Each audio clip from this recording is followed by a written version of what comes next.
Good morning mga kaibigan. Dito tayo ngayon sa Santa Rosa, Laguna.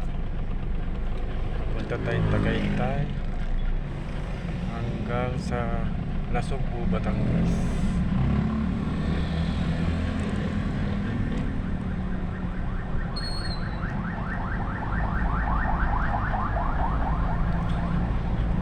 Late na ako ngayon, dapat alas 4 ako umalis.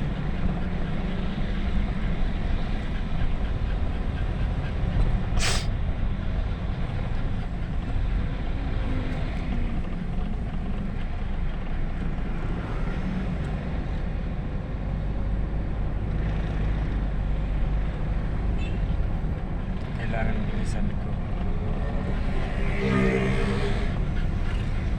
Siguro naman bago mag alas 8 nandun na ako.